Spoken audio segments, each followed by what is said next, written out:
y luego en este caso pues va a afectar obviamente en este caso la parte neurológica, por lo tanto el desempeño académico también se va a ver pues afectado. ¿Listo? Bueno, el primero de ellos es la ascariasis producida por una especie que es el Ascarilumbricoides, es la más grandecita, 15 a 30 centímetros, una vida promedio de un año.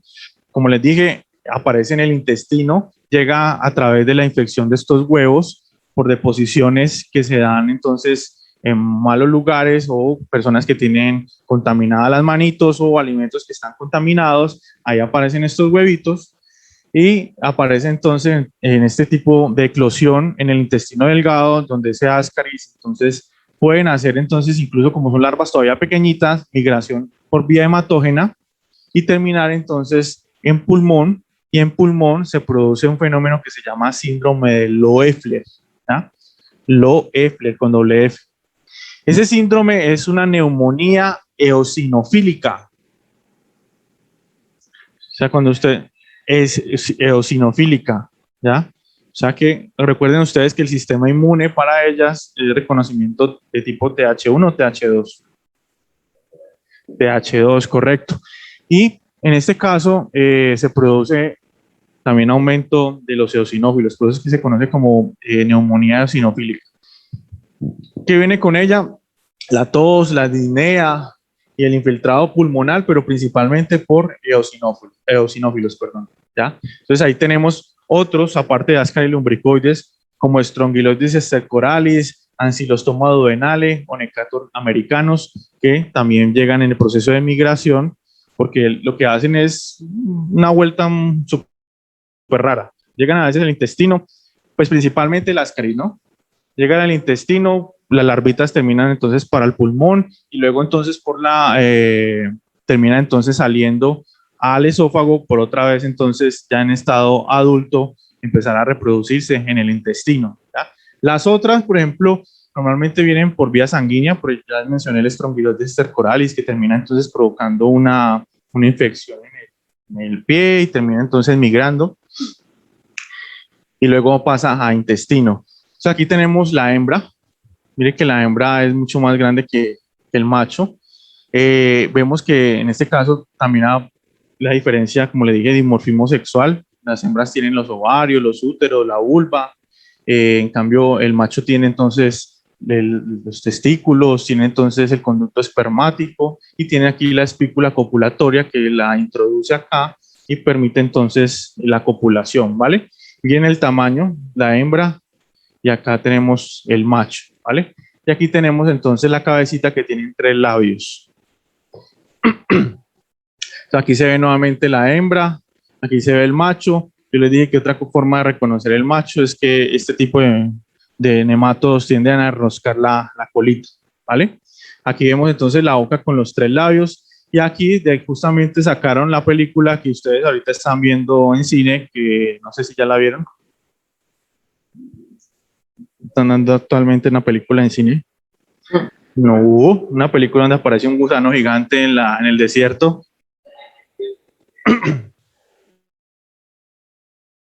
Dune, pues. Ya, exacto. Entonces ahí tenemos este gusanito, ¿vale? ¿Cómo aparecen los huevitos? Los huevitos aparecen de muchas formas. Pero puede tener la capa mamelonada que les mencioné, o pueden ser decorticados, ¿ya? O sea que no la tienen. Y pueden ser fértiles o puede ser, en este caso, infértil, donde vemos en este caso como se dice, un alargamiento de la estructura del huevo. ¿Listo? Aquí vemos entonces ya un huevo embrionado y vemos aquí que está ya eclosionando y está saliendo pues la larvita. Como les mencioné, entonces nosotros por este tipo de ciclo que ya lo he repetido muchísimo, alimentos contaminados, agua contaminada, mala manipulación de las excretas, terminamos entonces contaminándonos con los huevos terminan entonces llegando a nuestro intestino, en el intestino entonces se eclosionan, pero va a ser una migración muy chistosa porque va en vía hematógena, pasan aquí incluso por corazón, pulmones y luego otra vez vuelven ya más creciditos a pasar por el esófago y vuelven otra vez al intestino. Y en el intestino buscan ya la copulación y terminan entonces generando los huevitos que van a salir con las heces, ¿vale? Sí, entonces aquí tenemos ese proceso de copulación y aquí ya vemos que finalmente salen los huevitos y los huevitos pues son una forma como de resistencia, ¿vale? Porque pueden durar de 1 a 2 semanas, bastante tiempo pues mientras llega alguien y nuevamente entonces termina contaminado, ¿no? Entonces hay variedad de huevitos, está el normal, está el decorticado, es decir, no tiene la capa mamelonada, o sea, es esta forma de nubecita que les estoy mencionando. Tenemos el embrionado que ya se ve la larvita ahí y tenemos el que no está fertilizado o el infértil que les mencioné, que es como alargado y achatadito. Dentro de las manifestaciones clínicas, pues les mencioné una neumonía eosinofílica con un infiltrado eosinofílico. En este caso también puede provocar hemorragias, inflamaciones en el pulmón, dependiendo pues del tamaño. Incluso también puede generar unos accesos a nivel del pulmón. Sin embargo, vemos, o los granulomas, ahí tenemos entonces que en el intestino, dentro de las capacidades que tiene el intestino, pues para soportar el tránsito de todos estos alimentos que tenemos, puede ser obstruido por la cantidad de ascaris que vamos a tener y termina entonces provocando también una posible peritonitis, en este caso por taponamiento no solamente del intestino, sino también pueden irse a otros orificios dentro del intestino y taparlos, como por ejemplo el colédoco, ¿ya? Entonces vamos a tener ahí también una bilirrubina directa o indirecta aumentada.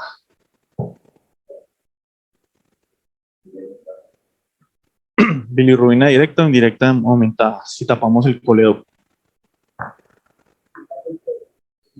¿Cuál de las dos estaría más aumentada?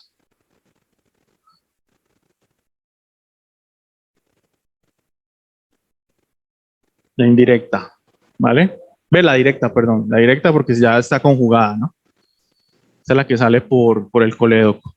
La indirecta es la que cuando se destruye el eritrocito en el vaso, ya se convierte luego en biliverdina y está sin conjugar y llega al hígado. En el hígado se conjuga para volverla hidrofílica, ya porque normalmente esa que se destruye, esa hemoglobina que queda allí, que se convierte en biliverdina, es más hidrofóbica. Entonces llega en el hígado tenemos entonces la conjugación y ya queda más hidrofílica y es secretada por las heces en estercobilina o a nivel de, también hay una reabsorción de ella y produce también el urobilinógeno, ese colorcito amarillito que le da a la orina, ¿vale? Bueno, si se tapa entonces acá el colédoco, pues vemos que hay un aumento de la bilirrubina conjugada o la directa, ¿vale? Pero como también tiende a regurgitarse, digamos así, esta bilis, porque se produce en el hígado y se deposita, pues, o se almacena en la vesícula, también puede llegar a generar daño en los hepatocitos y los hepatocitos terminan no generando la conjugada y por lo tanto también se elevaría un poco la indirecta, ¿vale? ¿Ya? Y esto termina pues provocando la ictericia. Bueno, tenemos entonces la migración al hígado también, formando entonces granulomas y pues cuando hay bastantes terminan también provocando unas perforaciones intestinales. Bueno, entonces hay manifestaciones intestinales donde tenemos pues, los cólicos, las diarreas también y también en este caso cuando ya hay una obstrucción intestinal pues ya obviamente no, no podemos producir entonces la defecación normal y hay otros síntomas como por ejemplo el meteorismo pues que en este caso viene siendo los cólicos. Respiratorias, ya les mencioné, como una especie de neumonía, pero en este caso se llama síndrome de Loeffler, o en este caso una neumonía atípica eosinofílica, con infiltrado de eosinófilos. Tenemos otras migraciones que, como les dije, pueden generar obstrucción del colédoco, pueden incluso pues, ir a generar granulomas en el hígado, también pueden llegar al apéndice y taponarlo y provocar una apendicitis y finalmente desembocar en una peritonitis, ¿vale? Rara vez va al cerebro, muy rara vez, ¿ya? Pero termina generando pues convulsiones o alteración de los estados de la conciencia. Y en los niños, como no pueden absorber estos alimentos correctamente porque pues están súper tapizados de estos nematodos, termina entonces generando una mala, mala absorción, síndrome de mala absorción, y produce entonces anorexia y produce entonces también retraso en el crecimiento, ¿vale? Bueno, entonces aquí vemos un intestino que está totalmente ya repoblado de ascaris, ¿ya? Aquí vemos en intrahepática cómo se metió esta ascaris, y de pronto me ayudas allá con la luz para que sea un poquito mejor. Te agradezco. Aquí vemos entonces cómo se formó el absceso hepático, ¿ya? Y vemos por acá una ascaris por aquí migrando. Y así podemos ver diferentes tipos de granulomas en otros tejidos, como también, por ejemplo, pulmones, ¿vale? Aquí vemos entonces un niño con una desnutrición totalmente producida por esta ascaris, ¿ya? Donde se genera una distensión abdominal. Normalmente aquí esta distensión abdominal, ¿por qué se produce? Esa distensión abdominal, ¿por qué se produce? Una ascitis. Entonces hay exacto, exista entonces, pero la deficiencia viene siendo porque sale intravascularmente la sangre. Si normalmente hay una presión oncótica ahí que las mantiene. ¿Ah? No hay albúmina, no hay proteínas, ¿ya? Entonces, claro, se baja la presión oncótica y se aumenta la hidrostat y pum, se sale. Tenemos entonces este niño con el estómago distendido. Aquí vemos que incluso en este adulto en una hernia le está saliendo las caries, ¿ya? Está saliendo. Acá ya el niño pues murió y vemos entonces que ya una vez muerto el cuerpo pues obviamente se enfría y termina entonces saliendo las lombrices, ¿vale? Vemos acá también en una radiografía cómo se observa entonces acá un intestino con el ascaris. Número uno de miltiasis que predomina en niños. Dentro de las citomolatologías, pues ya se las mencioné. Vemos entonces que es un geoelminto, es decir, que necesita pues la tierra, ya, pues provienen principalmente de ella. Hay una prevalencia en zonas húmedas y tropicales. Además de eso, pues no necesariamente tenemos que llevarnos el huevo a la boca, sino que también puede darse en este caso, por los alimentos que les mencioné. Para que el huevo entonces sea infectivo, la idea es de que en el ambiente tenga, en este caso, un proceso de maduración, es decir, de que sea fértil, y ese huevo ya fértil puede entonces terminar siendo infectivo. ¿Listo? Infecciones por alimentos, nuevamente, aguas y personas que manipulan la tierra, que también la podemos encontrar los huevitos allí. Diagnóstico, aquí es muy importante el diagnóstico coprológico, pero aquí ya tenemos que hacer un recuento de huevos, ¿listo? Entonces, los recuentos de huevos, si tenemos menos a 5.000, tenemos una infección por ascariasis leve, ¿ya?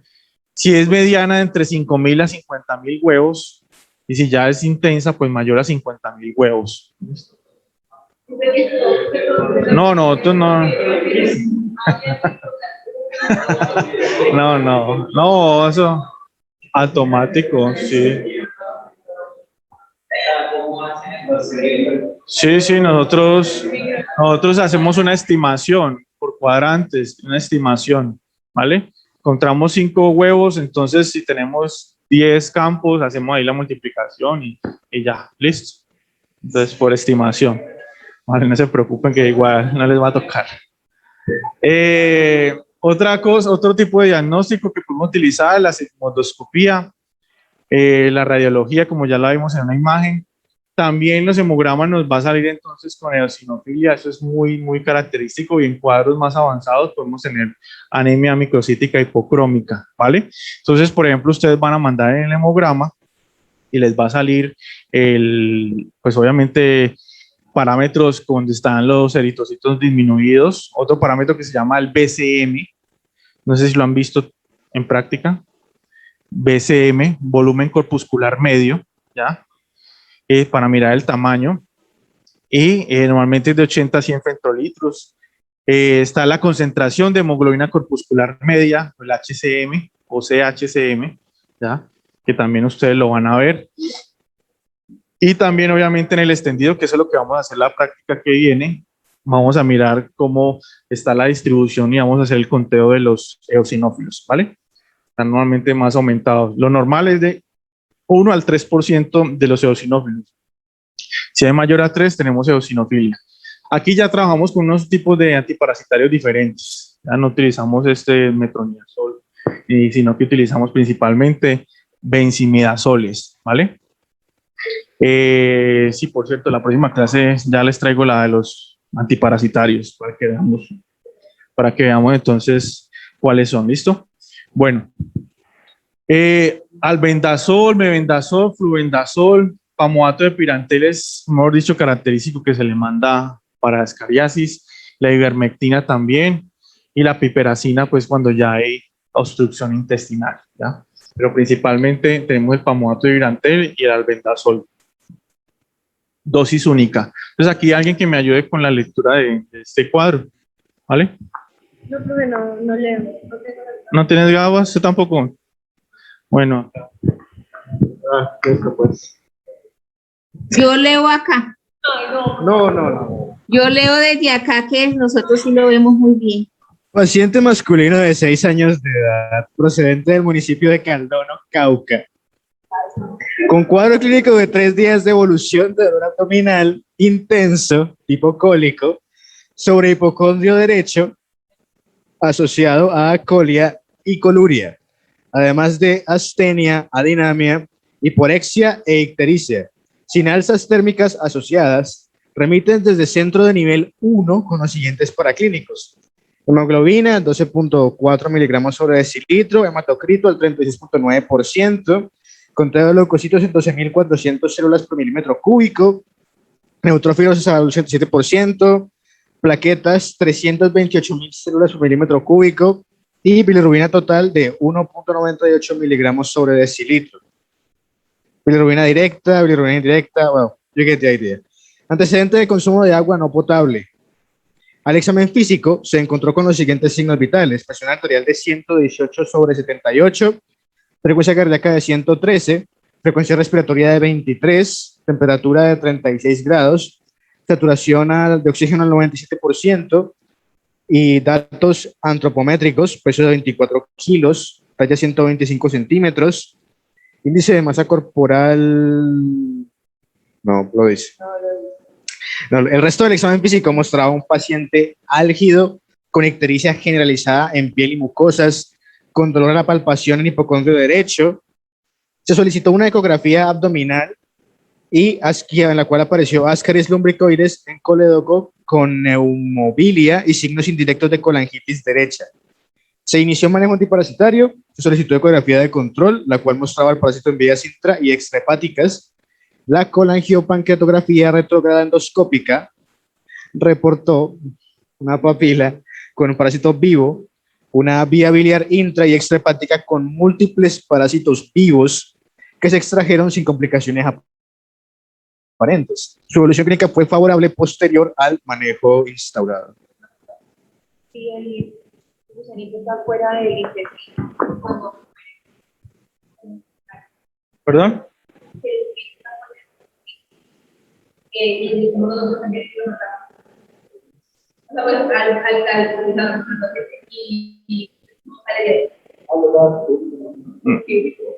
No te entendí, perdón.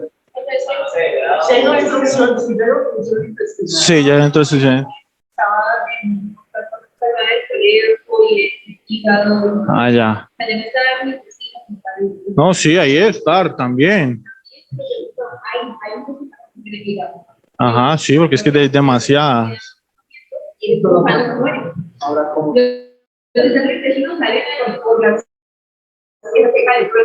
Pero incluso, o sea, aquí puede ser tratamiento o también puede ser en este caso una intervención quirúrgica, porque tenemos que sacar inmediatamente los gusanitos de la vía biliar, ¿ya? Pero mire lo que les mencioné, ¿ya? ¿Cuál es la bilirrubina que está aumentada allí? Ellos mandaron bilirrubina. La conjugada o la directa, ¿ya? Mire que está en 1.8. Sin embargo, pues a expensas de la directa, la indirecta se puede subir, ya saben por qué, ¿no? Bueno, tenemos entonces por acá también, el hemograma dice que hay neutrófilos, hay leucocitosis porque está por encima de 10.000, 12.400 células por milímetro cúbico, plaquetas está normal. ¿Qué más encontramos ahí? Un hallazgo clínico interesante.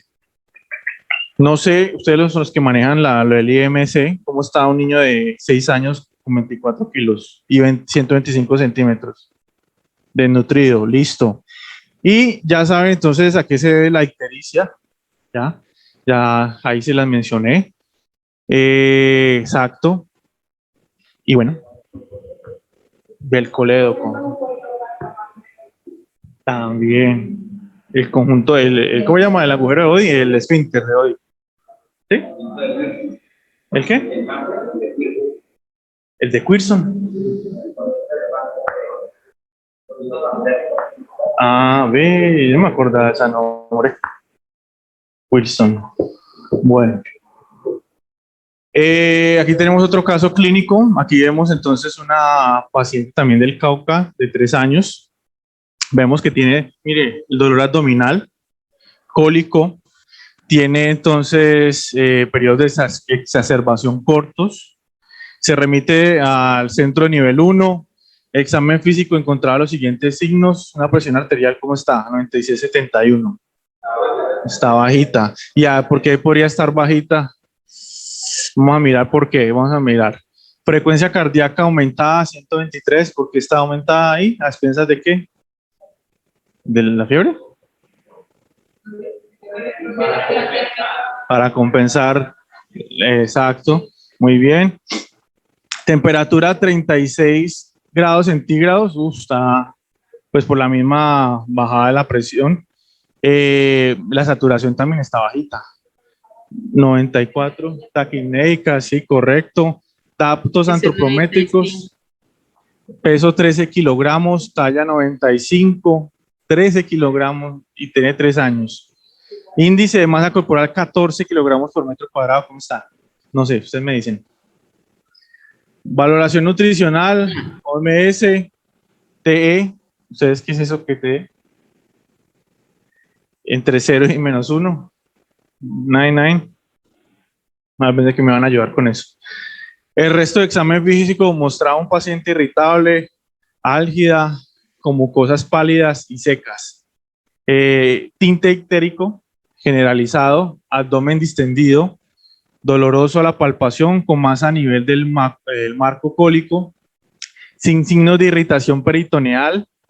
En el momento de la valoración, listo. Antecedentes de expulsión de áscara y lombricoides. Se solicitó una radiografía de abdomen que mostró signos de migajas de pan, distensión de asas y ausencia de gas distal. La paciente fue valorada por cirugía pediátrica por evolución no favorable y se llevó a la laparotomía, donde se encontró obstrucción intestinal por ovillo de los parásitos. Se consideró peritonitis generalizada con necesidad de cuidado intensivo por procesos sépticos secundarios. Su evolución clínica fue favorable. Ya estaba en shock. Por eso es que tiene la hipotensión. ¿Listo? Bueno. Cauca, los que les toque el rural por allá, ya saben.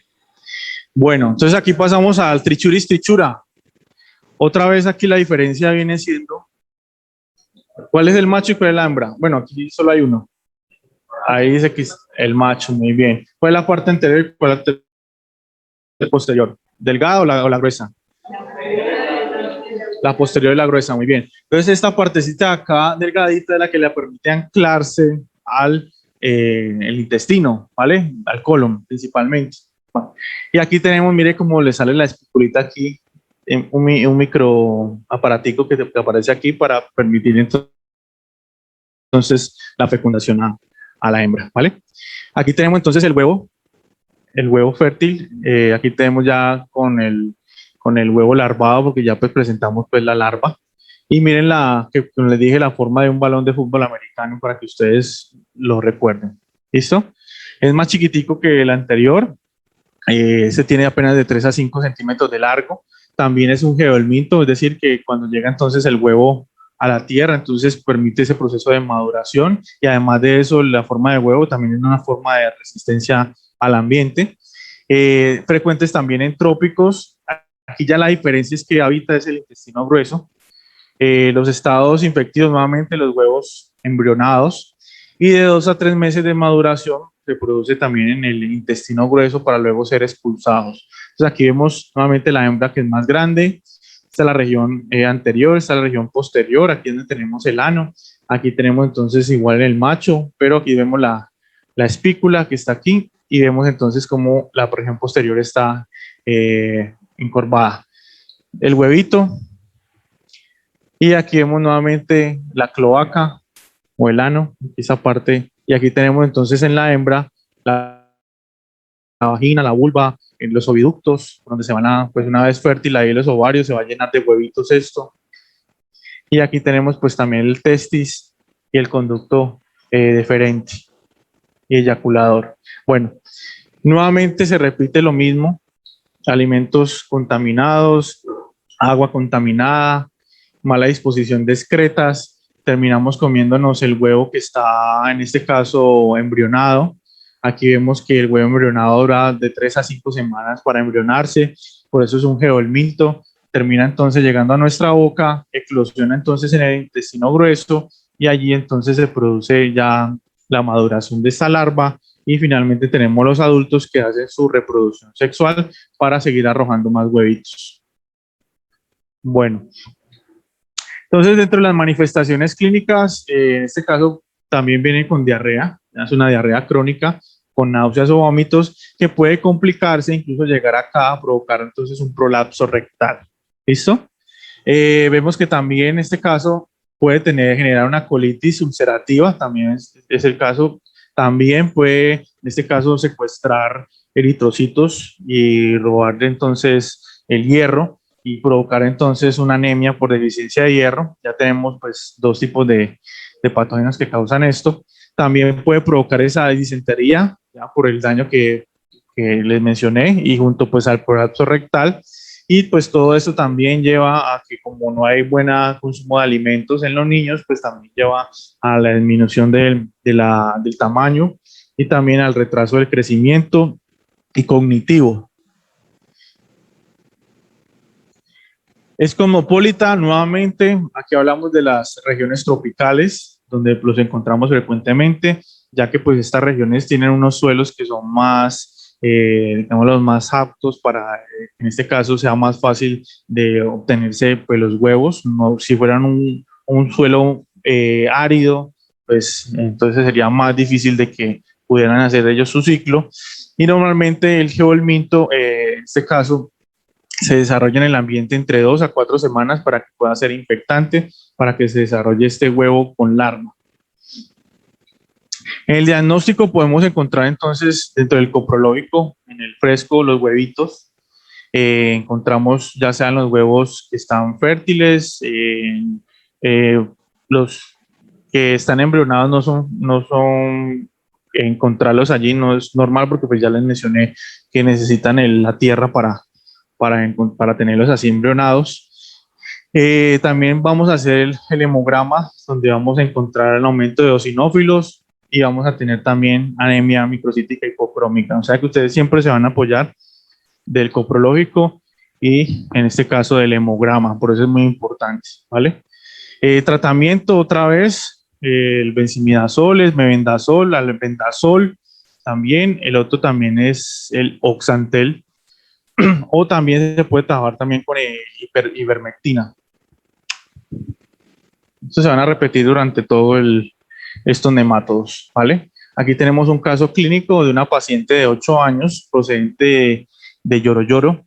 Vemos que en este caso tiene un sangrado digestivo de 6 meses de evolución. El paciente fue manejado en este hospital empíricamente como una parasitosis. Sin realizar examen de laboratorio se le dio piperacina y albendazol. Al no haber mejoría, ya que el paciente había presentado en 2 semanas el prolapso rectal, fue referido pues, a nuestro hospital. A su ingreso el paciente se encontraba asintomático, pero en el examen físico se observaba con palidez generalizada. ¿Qué se ve esa palidez? La anemia, muy bien. Se notaba su estatura baja para su edad, se ingresa como una diarrea crónica y sangrado digestivo en estudio. Durante su hemograma, la hemoglobina estaba de 7.2, o sea que estaba normal. Hemoglobina 7.2, estaba bajita, muy bien. Glóbulos 5.600, glóbulos blancos 5.600. Recuerden que el límite inferior es 3.500. Tiene neutrófilos 40,6%, linfocitos 45,3%. Ahí nos despistaron porque no nos dieron el dato de los eosinófilos. Las plaquetas 316.000 está normal, 144.000 a 444.000. Entonces está normal. El examen de ese reportó un RAI negativo. Se observaron entonces más de 20 huevos de trichuras en 2 gramos de heces. Y el guayaco es positivo. Vemos acá entonces que se hizo una colonoscopia y se observaron llenísimo de estos trichuras. ¿Ah? A ver, eso lo vamos a ver en el laboratorio, ¿no? Bueno, vamos a los vampiros. Uncinariasis. Hacemos una pausa cuando terminemos esto. ¿Listo? La uncinariasis, en este caso, es provocada por 2 tipos de microorganismos, ¿no? De nemátodos, Necator americanos y Ancylostoma duodenale. Entonces aquí vemos, por ejemplo, el Ancylostoma duodenale, cómo tienen los colmillitos, ¿ya? Esta es la cabecita con los colmillitos. Y en cambio acá, el Necator americanos tiene unas placas. O si le preguntan en el parcial, ¿cuál es la diferencia entre Necator americanos y Ancylostoma duodenale? Principalmente viene siendo entonces los colmillos y la placa dental que tienen ellas para adherirse ¿a dónde? Adherirse entonces al intestino y empezar entonces a chupar toda la sangre, ¿vale? La forma de reproducción es que ellos tienen, el macho tiene una ursa copulatoria que se la va a colocar ahí en la hembra, donde se va a generar entonces la liberación de todo ese esperma para la fecundación de la hembra. Estos son todavía más chiquiticos que los anteriores. Se diferencia en este caso por la cavidad bucal, que ya se las mencioné. Los huevos son indistinguibles, o sea que se va a reportar en este caso uncinaria SSP, porque no se sabe cuál tipo de uncinaria es. Se observa entonces que también hay una larva filariforme, que es la forma infectante. Mire que ya no hablamos de huevo, ya aquí hablamos de la larva filariforme, ¿listo? Entonces ya saben más o menos la larva filariforme cómo hace la infección, ¿vale? En zonas rurales tropicales, nuevamente es un geodelminto, para su desarrollo necesita de la tierra. Es chiquitico, 10 milímetros de longitud. Bueno, entonces aquí vemos también una diferencia entre el macho y la hembra. La hembra nuevamente más grande, el macho más pequeño, pero tiene aquí la bursa copulatoria que les mencioné. Ya en lugar de esa espícula que tienen los otros, se tiene bursa. Aquí tenemos entonces una diferencia si tiene placas, necator, pero los huevos que vamos a encontrar en las heces son, en este caso, así. ¿Listo? Entonces, si les preguntan a ustedes, por ejemplo, ¿cuál es la forma infectante de la uncinarias? ¿Ustedes qué van a responder ahí? La larva filariforme, muy bien. Esto simplemente, los huevitos nos sirven es para el diagnóstico. Entonces, ¿cómo se observa? Resulta que hay un ciclo que es una larva rhabditiforme, que en este caso no tiene boquita ni nada, y no tiene como este extremo que le permite entonces generar esa invasión al tejido, como lo sí la tiene en este caso la larva filariforme. Perdón, me equivoqué, es al revés. La larva rhabditiforme tiene la cavidad bucal, ¿ya? Ella es la que tiene la cavidad bucal porque ella, mientras esté en el ambiente, necesita alimentarse. ¿Listo? Ya cuando pasa a la forma parasitaria, cierra aquí la cavidad bucal y necesita entonces hacer la parasitación, ahí donde esta larva termina entonces generando por ese extremo puntiagudo que observan acá, la entrada a nuestro cuerpo. ¿Listo? Entonces llega la persona. Esa es la que es la infectante finalmente. Esa, sí señora, exactamente. Ok, gracias. Muy bien. Tenemos entonces que una persona tiene los huevitos, ¿ya? Secreta los huevitos y esos huevitos entonces empiezan a tener un ciclo de maduración en el ambiente. Luego usted le da por pasar por ahí en esos cultivos y termina entonces caminando descalzo y llegan hasta larvitas filariformes y llegan, se incrustan, pasan entonces por circulación, porque ellas necesitan luego llegar al intestino, pero pues lo más rápido es llegar por dónde, por vía hematógena. Obviamente hacen un caminito bastante largo que llegan incluso a pulmones y de pulmones entonces terminan pasando por el esófago hasta finalmente llegar al intestino. Pero en ese paso por los pulmones, adivinen qué produce también. Una sinofilia, un infiltrado de sinofilia. Bien. Entonces, aquí tenemos que luego el paciente empieza a tener adinamia, astenia, y luego cuando se dan los exámenes clínicos o paraclínicos se va a observar que tiene entonces esta anemia microcítica hipocrómica por deficiencia de hierro. Entonces, aquí tenemos los dos parásitos. Tenemos Ancylostoma duodenale, el de los colmillos, y Necator americano, el de las plaquitas, ¿vale? Ambos tienen entonces los machos las bursas copulatorias, ¿listo? Para que se acuerden. Llega el huevito, y el huevito entonces madura, forma la larvita. La primera larva que sale es la raditiforme, es decir, la que se alimenta, tiene boquita, y ya luego entonces pasa a la filariforme, usted se descuida y se mete entonces por allí. Hay veces que en este caso termina generando una reacción local, que en este caso es una alergia, entonces a la que se puede observar allí en algunas personas. Luego migra llega al pulmón y por el pulmón genera neumonitis y luego termina pasando al esófago hasta llegar entonces al yeyuno, ¿vale?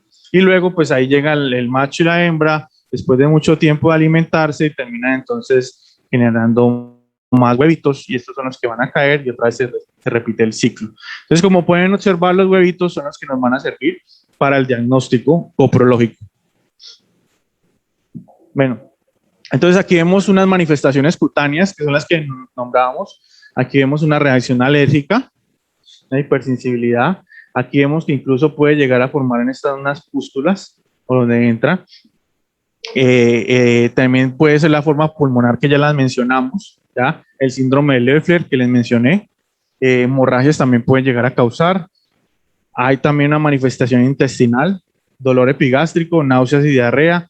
Y además de eso, pues como son vampiritos, generan anemia, ¿vale? Que puede ser bastante grave. Con hemorragias y obviamente esto todo conlleva también a una malnutrición. ¿Dónde se da esto? Principalmente zonas tropicales, en cultivos, por ejemplo, en cafetales, donde la gente llega y no tiene tiempo de ir hasta un baño y ¡pum! Allí.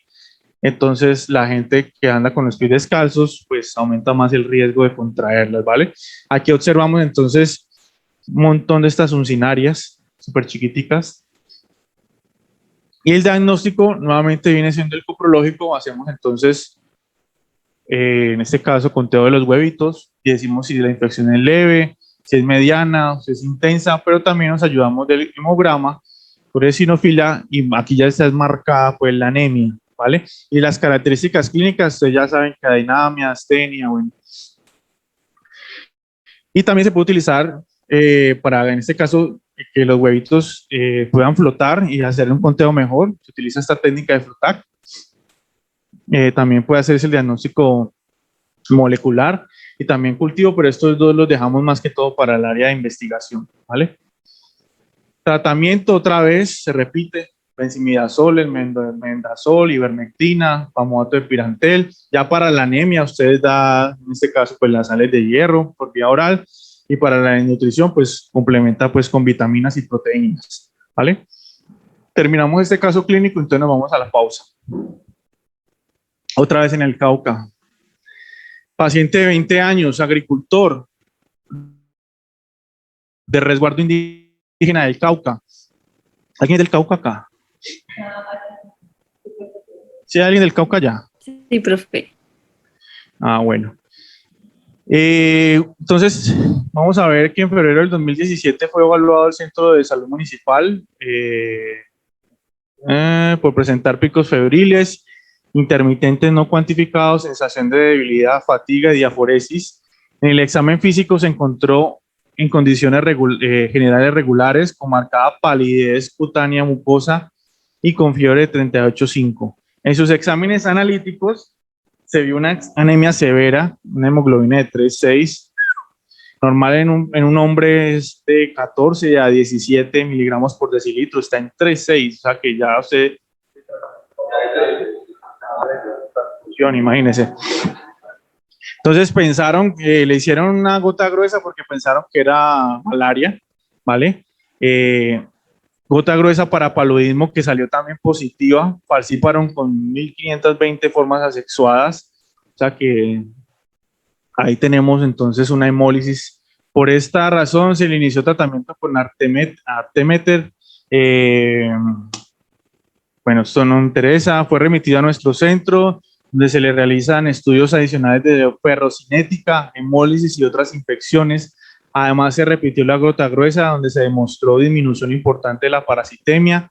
Se le dio tratamiento para la anemia con 3 unidades de glóbulos rojos empacados y se continuó el tratamiento antipalúdico. El paciente presentó mejoría sintomática, desaparición de la fiebre y la hemoglobina de control fue de 7,8. Sigue siendo baja, pero mejoró, por lo cual se le dio el egreso. El paciente nuevamente ingresó el 5 de octubre del 2017 por marcada astenia, ainamia, fatiga, pica y cefalea pulsátil, negaba sangrado digestivo manifiesto e ictericia. Al ingreso se documentó una anemia severa con hemoglobina de 4,9.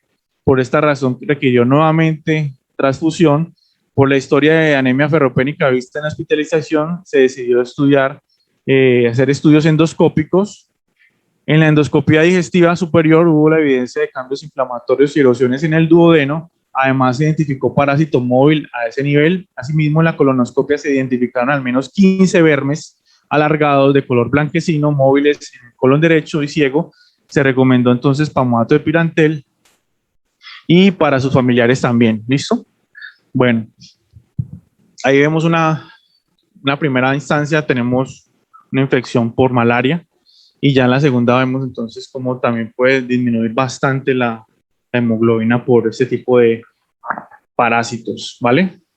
Aquí vemos entonces los paraclínicos en la primera instancia, vemos entonces las transaminasas, función hepática, miramos entonces la bilirrubina total, la directa y